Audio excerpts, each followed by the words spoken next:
இந்த நீட்ன்றது பார்த்தீங்கன்னா நம்ம தமிழ்நாட்டில் இருக்கிற மாணவ மாணவிகள், குறிப்பாக கிராமப்புறத்தில் இருக்கிற ஏழை எளிய பிற்படுத்தப்பட்ட, மிகவும் பிற்படுத்தப்பட்ட மற்றும் தாழ்த்தப்பட்ட வகுப்பினை சேர்ந்த இந்த மாணவ மாணவிகள் எல்லாருமே ரொம்பவும் பாதிக்கப்படுறாங்கன்றது தான் ஒரு சத்தியமான ஒரு உண்மை.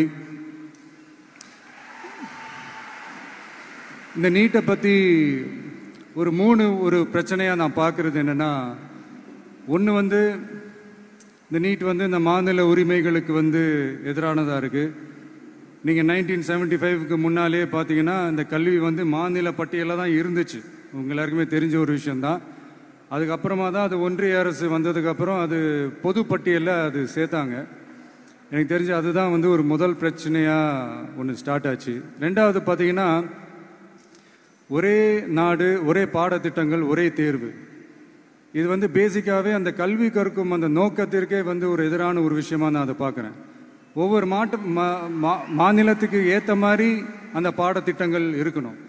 இது நான் மாநில உரிமைகளுக்காக மட்டுமே இதை நான் கேட்கல. நீங்கள் பார்த்தீங்கன்னா அந்த கல்வி முறையில் பல்வேறு கண்ணோட்டங்கள், பல்வேறு பார்வைகள், டிஃப்ரெண்ட் பெர்ஸ்பெக்டிவ்ஸ்னு ஒன்று சொல்லுவாங்க இல்லையா, அப்படி அதுக்கு ஒரு முக்கியத்துவம் கொடுக்குற ஒரு விஷயமா அது இருக்கணுன்றதான் என்னுடைய பார்வை.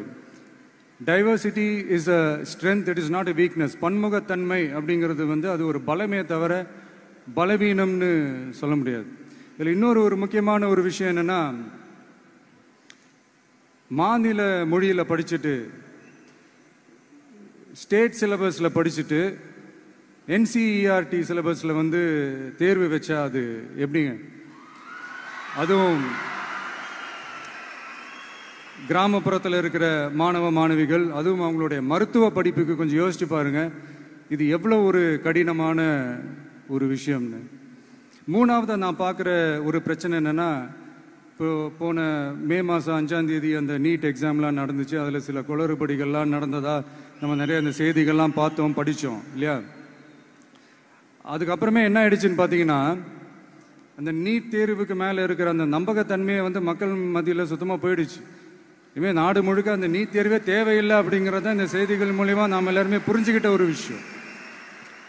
சரி, இதுக்கு என்னதான் தீர்வு அப்படின்னா, நீட்டு விலக்கு தான் இதுக்கு உடனடி தீர்வு. நீட்டு ரத்து கோரி தமிழக சட்டமன்றம் கொண்டு வந்திருக்கிற அந்த தீர்மானத்தை நான் மனப்பூர்வமாக வரவேற்கிறேன்.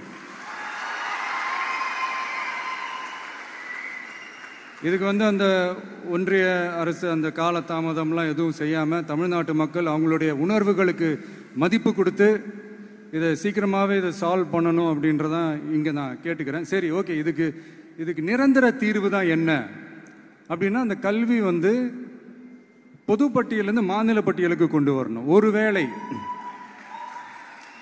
அதில் ஏதாவது சிக்கல்கள் இருக்கு அப்படின்னா ஒரு இடைக்கால தீர்வா இந்த இந்திய அரசியலமைப்பு சட்டத்தை திருத்தி ஒரு ஸ்பெஷல் கன்கரண்ட் லிஸ்ட், சிறப்பு பொது பட்டியல் அப்படின்னு ஒன்று உருவாக்கி அதில் கல்வி மற்றும் சுகாதாரத்தை அதில் சேர்க்கணும்.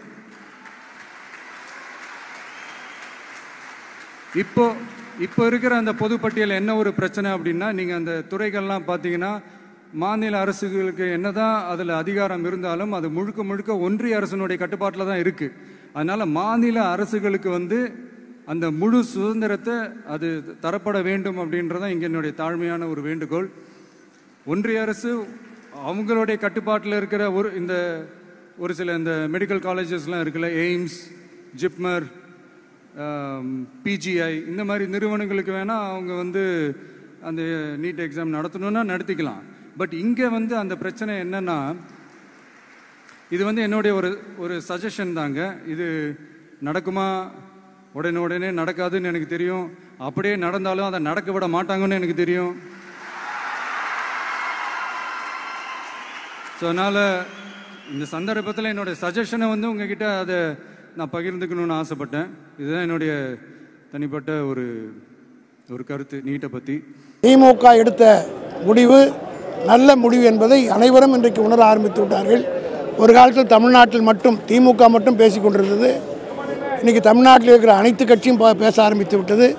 ஏன் இன்றைக்கு காலையிலே கூட நடிகர் விஜய் கூட தாமாக முன்வந்து இந்த தீர்மானத்தை முழுமனதாக ஆதரிப்பதாக சொல்லியிருக்கிறார். ஆக ஒட்டுமொத்த தமிழர்களும் இதை ஆதரிக்கக்கூடிய நிலை ஏற்பட்டிருக்கிறது. அகில இந்திய அளவில் இந்த இஷ்யூ இன்றைக்கு பரவலாகி இருக்கிறது. ஆகவே நல்ல முடிவு வரும்.